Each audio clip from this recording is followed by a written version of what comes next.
Hello दोस्तों, आपका अपना यूट्यूब चैनल मोटिवेशन 73 में स्वागत है।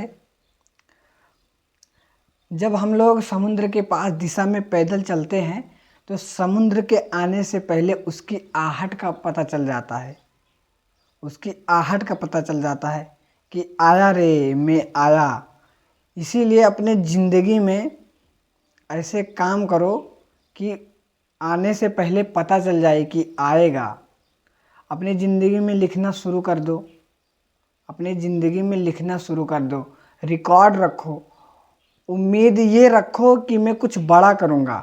नहीं तो जब आप कुछ बड़ा कर ले जाओगे तो तुम अपना रिकॉर्ड कैसे दोगे दुनिया को कि मैंने ये किया था, वो किया था। इसीलिए आज से ही लिखना शुरू कर दो।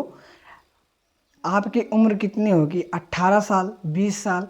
क्या आपने अपनी इतनी उम्र में 20 भी घटनाएं लिखे होंगे? नहीं, क्योंकि आप घटनाएं नहीं लिखते हैं।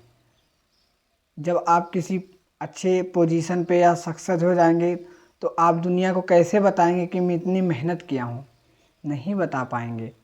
अपनी ताकत का लाभ उठाइए।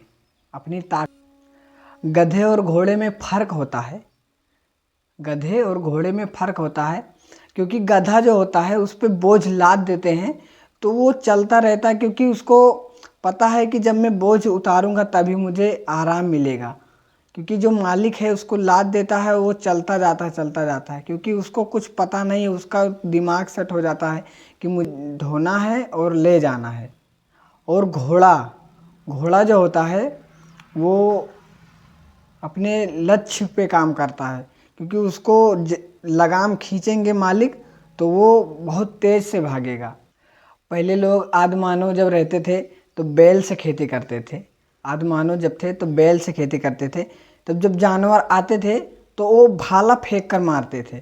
तो जब धीरे धीरे और हुआ तो किसी ने कहा कि अगर हम भाला को फेंकेंगे तो लाने कौन जाएगा, उतना दूर लाने कौन जाएगा। तब फिर उसी प्रकार घोड़ा आया समाज में, घोड़ा आया। फिर धीरे धीरे भाले के जगह तीर आया। तीर कि उसको लक्ष्य पे मारो, फिर वो लाने ना जाना पड़े। फिर बंदूक, मिसाइलें आई। उसी प्रकार आप अपने जीवन में नए नए तरीके अपनाओ, क्योंकि अगर पहले लोग इसका रिकॉर्ड नहीं रखते तो आज हम लोग इसको जान नहीं पाते कि क्या भाला था, तीर क्या था, ये सब नहीं जान पाते। उसी तरह आज के समय में अपने आज से ही निर्धारित कर लो कि अपने घटनाएं लिखना शुरू कर दो। अपने जो जीवन में घटनाएं घट रही हैं उसको लिखना शुरू कर दो, क्योंकि अगर आप सक्सेस हो गए तो आप किसी को बताने के काबिल रहें। कहते हैं लोग हम सफल नहीं हो पा रहे हैं, हमारे पास कुछ है नहीं। अपनी कमजोरियों की भरपाई के लिए आप किराए पर ले आएँ, वो चीज़ किराए पर ले आएँ, लेकिन पीछे ना हटें। क्योंकि धीरू भाई अंबानी ज़्यादा पढ़े लिखे नहीं थे, वो 12th फेल थे। उन्होंने अपने बिल पावर से ही अपने साम्राज्य बनाया है। क्योंकि आज के समय में लोग के पास बिल पावर अवेलेबल नहीं है। तो औसत पे ध्यान दो।